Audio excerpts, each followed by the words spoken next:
Good morning, everyone. It is a sticky, muggy, like super muggy. You could probably see by my camera here that there's some serious humidity.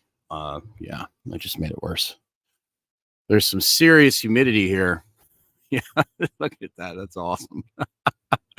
The cool thing about this computer that I have is this actually doesn't have a fan in it. So it's actually one of the recommended computers for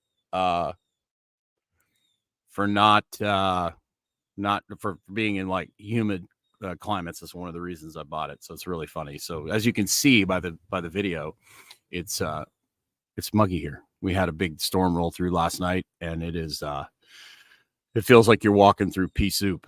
So pretty cool. Right after this, we have a testosterone webinar we're actually doing. That we do weekly webinars. So go to stillmanwellness.com so you can get on next week's webinar, which will be about blood pressure. We're doing weekly webinars to build our courses and add more content to our courses. And for being part of our email list, you get access to those for free. Okay. And then, of course, you can always access them through the courses we sell. But we love to provide value for you guys. And also the value of being on the email list is that if we ever disappear from certain platforms, I'm in Instagram jail right now. So go over to my Instagram, Jim Laird, GYMLAIRD. Show me some love because I'm in jail over there. So come on by. I share all sorts of cool stuff on a regular basis. I share a lot of other people's stuff as well. Shared a great one by Aaron Rodgers, which is really fun. Today, we basically have a really hot topic. There was a post on Instagram about a guy who was basically telling anyone that was older that they should avoid being on HRT, the dangers of using testosterone replacement therapy in older men. Yeah. And obviously there was some really interesting discussion on this page. And his analogy was that you don't want to give a Model T like what was it like? You don't want to like boost a Model T's performance. My argument would be you don't ever want to be the Model T, right? Huh.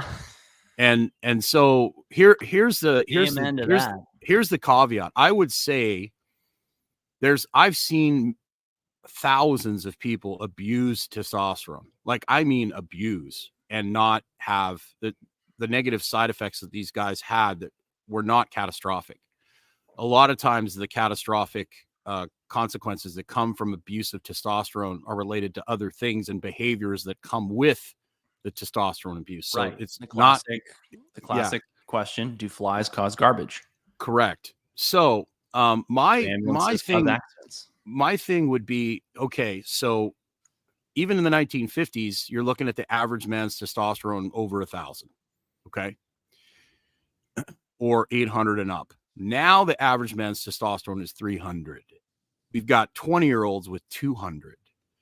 What are the consequences of living a life 30, 40 years when you have nowhere to drop? That's right. At least these guys, in the past, like we have someone we know who's in his 60s who does manual labor, who's got like a 900 testosterone at 60 something years of age. We have multiple patients who are in the 600 to 1,000 range who are over 60. Right. And they've got somewhere to go. But you've got these people that are like now. They also don't have symptoms of deficiency. Correct. Then you treat the symptoms, not the number. Right. But here's the thing. You've got an 80-year-old guy who's complaining of like he's got bone density issues, or he's having, he's not feeling good. He's low energy. You're not going to put him on super physiological doses of testosterone. You're going to start him with a tiny little bit. That's right. And a lot of people get confused. They think HRT is like bodybuilder, powerlifter tactics, which is like one big dose once a week. You can add like one click of cream for somebody like that a day, and it has like a little boost. You get a little burst just like you would naturally, and you're not going to see a lot of the side effects you would from giving somebody like, a CC, like a full like weekly bolus, or every 2 weeks you get their level way up and then it drops way down. I'll let you comment a little bit on that. Yeah, I mean, this guy, Dan Buettner, I think is his name. He's one of these people who talks about the blue zones. And I wonder, what these people conclude about life and about health and about fitness based on their analysis of the blue zones just makes me sick, because they really leave out this incredible amount of information about what contributes to longevity and vitality in these areas. And there's controversy now about whether or not the blue zones are real, or if there's like social security fraud going on in these zones. And I'm not going to weigh in on that because I'm not an expert on it. But, he ended up coming out and saying that using testosterone in older men, he said this. I can't believe he said this. He said, we know it shortens their life expectancy. That's ridiculous. I'd say the opposite would be true, wouldn't you? Well, it depends on who you're talking about, right? So if you take, and this is why context matters, and this is why these people who come out on social media and say these ridiculous things like, we know this about this, it's like, in what population, in what group of people? And how did you get your data? Because they don't actually, yes, and that too. What they don't understand is that when you say things like, well, everyone should be eating a plant-based diet. Well, have you met everyone on the planet? Because I know a lot of people who do really well on an animal-based diet. And also, what does this plant-based diet mean? Like, and how is somebody that lives in the Himalayan mountains in Mongolia gonna like eat a plant-based diet? Right. Exactly. Happen. So these people, I've said this many times, and I'll say it again: you're either busy getting good or you're busy getting famous. You can't do both. A lot of these people who end up blowing up on social media, they monetize something that allows them to pour money into advertising and then create this perceived authority by the number of followers they have. I've spent a tiny proportion of my business's income on advertising in my life, less than 1%, because we do great work and we get referral and we have interesting content and interesting things to say. And so people naturally want to have us on their podcasts or feature us on their websites or their blogs, or we get picked up in the news or whatever.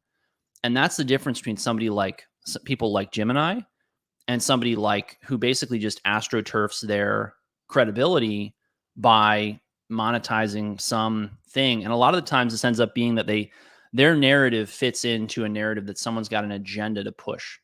So if you're somebody who's selling a vegan protein powder, it makes sense for you to elevate the voices of people who are, spouting the praises of pea protein. Because guess what? If you're marking that pea protein up 40 times what it costs for you to wholesale, you can take all that money, you can dump it into advertising, and you'll sell it to people who don't know any better. Right. And they'll think that you're doing them a service. And they may feel better with more protein, even if it's pea protein. Sure. But you're selling them this ridiculous just narrative that's not actually based in reality, and that doesn't work for everyone, which is why you'll very rarely see Jim or hear Jim and I saying things like, everyone needs to do this. We'll say things like most people or the majority of people. Sometimes we'll say the overwhelming majority of people who we see, we work with, we encounter, we talk to, right? We're always caveating it that way. And we really want you to take seriously the fact that you might not be in that group of people for everything we say, because we see that creating incalculable harm to people. Sure. And so, and again, let's go back to just some data, some literature, some information, basic information. When we go back and look at the difference in life expectancy between men in Renaissance Europe who were castrated and did not therefore have any testosterone, and who were not castrated, you see that the men who were castrated don't live any longer. There's one other study on this that I'm aware of that looked at inmates in psychiatric institutions here in the United States, where the men who were castrated lived longer than the men who weren't in these psych wards or institutions. I don't think that anyone can say definitively that and those are two great examples of situations where they took people who, had no testosterone and had normal testosterone, normal, whatever that means, in a relatively large number, not huge numbers. And they looked at, is there a life expectancy difference? And we see in one group that there's not a difference, and we see in the other group that there's a slight difference. And, to say that based on limited data sets like we have, that we know that adding testosterone is dangerous is absurd. Now, the other thing is it's not the same thing to take someone who has a low testosterone due to castration or testicular injury or head injury and compare them to somebody over here who has a low testosterone because they're baking an artificial light at night. They're, exposed to lots of endocrine disrupting compounds. maybe they have a strange, illness that for some reason causes them to have low T levels. I mean, there's very few examples of that I can think of. But to say these things like it shortens your life expectancy is absurd, because we see for so many men, testosterone becomes a way that we can help them recover their well-being. With the lifestyle changes, of course. With lifestyle changes, with nutrition, with all these other things. And it is really a powerful accelerant to their success and their progress. And the other thing is this. Let's take the example of the castrated versus uncastrated singers in Renaissance Europe. They lived in Renaissance Europe. We hadn't invented all these endocrine disrupting chemicals. We were centuries, or not really centuries, but we were not yet fully into the Industrial Revolution. We weren't refining and burning coal, petroleum, gasoline. I mean, the amount of mercury that's been put into the atmosphere and that's now accumulated in our fish, and that's not one of the number one endocrine disrupting compounds. That's why I am so enthusiastic about looking at toxic metal levels in people, why I'm so excited about doing hair tissue mineral analyses to try and figure out what someone's total toxic burden is, right? You can't compare people in Renaissance Europe to people in 2023. They are not living in the same environment. And that's just the endocrine disrupting compounds. I didn't even mention the EMF and the artificial light at night and the chronic stress. And they're living a more outdoor lifestyle. Yes, and they're living an outdoor lifestyle. There's more physical activity. There's more natural light. There's less chronic stress. Yeah, they're eating. I mean, there's no option. Well, but even in the castrated group, those people that they still make testosterone. You make it with your adrenals when you're castrated, tiny quantity. So, with them being healthier overall and spending more time outside, they're probably making a decent amount of testosterone, even though they're castrated. But we certainly can't make that assumption. Okay. Well, that's just my kind of wild. I'd have to go dig. That'd be my wild theory. I would be curious to know. It'd be neat to see what those levels would be, compared to like somebody today. Like, No, I know. Which of course we can't do. No, we can't. But it'd be interesting to see, because if they're overall healthier and they don't have, they're castrated. Right. But would their body be able to make a little bit more testosterone because they're overall just healthier because they're in a better environment? And then the other piece of this conversation is that you have to have a risk-benefit conversation with the patient, because what matters to the patient is not actually longevity. Everybody who comes to us pretty much subscribes to the idea that they want to look and feel as good as they can for as long as possible. Yeah, I don't want to be around if I'm in a diaper. Like, that's the thing is, right? We explain to them, if your goal is just longevity, you want to live as long as possible, you're going to want to do things like intermittent fasting and calorie restriction that leave you at a relatively low BMI, and you may not actually have a lot of muscle mass. You're not going to look and be a physically impressive man. And if you're okay with that, then that's fine. But I always say to men, I say, look, do you want to be able to pick your wife up and carry her across the threshold of your bedroom? No, what if you fall? What if you fall down? What if you have some sort of thing where you have to exert yourself physically? There's that too, right? You might have, Most men are ready to say, yeah, you know what? I'd rather have 2 more years of being able to really physically exert myself, to be physically impressive, 5 years, 10 years, whatever it is. I'd rather be more physically impressive and powerful and strong and live slightly less long, because the idea of being a little old man doesn't appeal to me. I'd rather, so to speak, die with my boots on, die with my axe, sword, gun in my hand, right? Well, and any practitioner that has half a brain is going to realize that as you age, you're going to lower those dosages a little bit, right? You're also going to treat the symptoms, though, right? And that's the other thing, is that what are the symptoms? You want to tell me that testosterone replacement is dangerous in a guy who's 50 and has a testosterone of 200 and is so depressed he's looking at his 45 on his nightstand? Give me a break. That's a lifesaver. Yeah, you got to give that guy testosterone, because even if, and this is a big if, you take 5 to 10 years off that guy's life because the high T that you put him up to with your dosing for some reason is bad for him. And again, that's a big if that I don't believe is real. Right. Even if you carve years off that guy's life, if he has a full, meaningful life, if you save his marriage, if you help him be a better father to his kids, if you help him succeed at work, if you help him fulfill his goals, are you harming him? I don't think it's fair to say that. Because the likelihood of a guy with chronically low testosterone who's depressed in his 50s, making it to 80 is like, I would say statistically very small.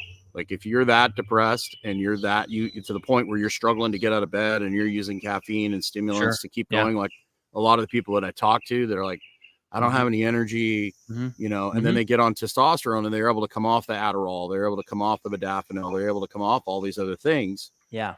That's a recipe for disaster when you're depressed and you're using stimulants to try and keep going, right? And let's be real, there's an agenda out there to emasculate men, to drop testosterone levels, to make sure that men are unimpressive, to make sure that they're not strong, that they're not capable, that they're not competent. Because they make better drones and worker bees that way. Well, and if you're part of that agenda, they're going to push that, right? So a lot of people will go along with that. And here's the thing too. Here's a really, by the way, that's why you're seeing many of these narratives. So they're social media. They're castrating children right now, or giving them hormone blockers to people that have an identity issue, but they're not offering testosterone to boys that say don't feel man enough, or they've got a testosterone, they're like, I want to be more muscular. I'm not happy with the way they're not offering that 14, 15-year-old boy testosterone. But if that 14, 15-year-old boy goes and says, I feel more like a girl, oh, here's your puberty blockers, right. And your estrogen.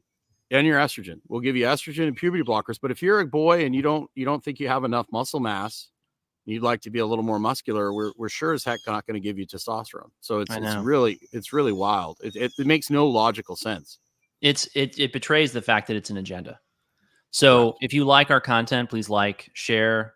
Yeah, because this ain't getting pushed out to anybody. We're going to get punished in the algorithm for saying the things that we've said. And we really believe it very strongly. And we know if you're listening to us, you almost certainly do as well. Jim asked, does having a vasectomy affect testosterone production? If I recall correctly, it does not. And I think I would know, because I don't think men would be signing up for these if it did. So it does not, Jim, because it's not. But this is what actually gives me a little bit of pause with vasectomies. So when you give someone, a man, a vasectomy, you just disconnect the connection between his sperm coming out of his balls and going through the shaft and out into the world.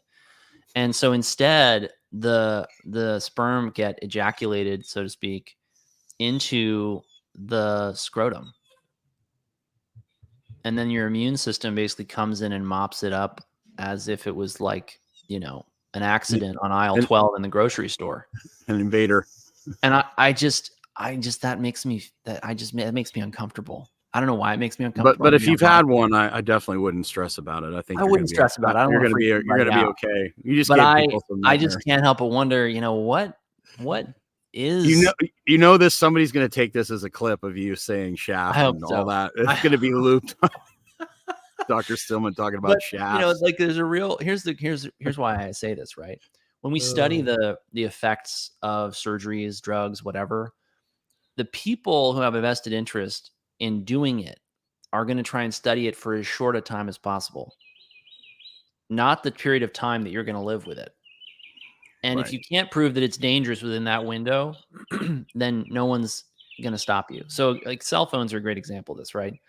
Let's say that, if we study cell phones and cell phone use over a 30-year period, we pick up huge amounts of medical problems as a result of cell phone use. Well, you'll notice that the cell phone papers, studies, they tend to be 5 to 10 years. And they tend to be on adults of larger body mass. Not kids. So a 220-pound dude who's like 50, who's fully modulated in his brain is going to have a totally different side effect than, say, a 13-year-old. And so, these things are not studied this way for a reason. And you got to understand, nobody makes any money if they find out that a procedure has a long-term effect that's bad. Until it's so bad that it's beyond obvious. That's what I say about the epidemiologists is they figure out how bad things are when the bodies are stacked so high and so deep that nobody can pretend that they're not there anymore. And that's why if you're trusting epidemiological studies to inform your view of the world and what's safe and what's good and what's bad, you are going to be 10 to 20 years behind the literature at best. You might be 2 generations behind the literature. People who are actually in the trenches, seeing patients, coaching clients, they're the ones who know what actually works. Right. They're the ones who know what's actually bad for you. I was actually listening to a podcast. There was a group of doctors. It was Jay Campbell's his doctor's roundtable. Yeah, and they were talking about how a lot of the studies with testosterone are based off electronic medical records. Oh my gosh. Yeah, and they're like, how do you deem any conclusion from that? There's no context of anything. No context. No context. And this is why modern medicine is just crumbling. I would say it's sinking like the Titanic. It's this big, impressive edifice to human arrogance. And, the more people jump off the ship, the more they realize it was really not serving them well at all. And it was only leading them to a bad place. Well, and they're doing everything they can to make sure there's no other ships or lifeboats. That's exactly right. And that's why. And that's one of the reasons we have a coaching program is to create a lifeboat for you. Yes. Right. I think that's enough for today, Jim. What do you think? I think so too. Make sure you guys get outside today. Have a wonderful day. I hope you enjoyed my foggy, humid screenshot. I mean, Jim loves the low production value. Well, it's very authentic. It's a very authentic, but it's very humid here, as you can see by my camera. And we live with if you're watching on on Apple or listening on Apple Play or Spotify, my camera, it looks like I'm in like a steam shower. it feels like a steam shower out here. Right. So you'll have hear a Nick great Rod day. soon with like 0% humidity. Yeah, I mean, it's 20%. Yeah. I mean, we got the breeze from the ocean too, but we had a big storm roll through last night, so that's why it's so muggy. So have yourself a great day, guys. Sign up for our newsletter. We'll see you tomorrow morning.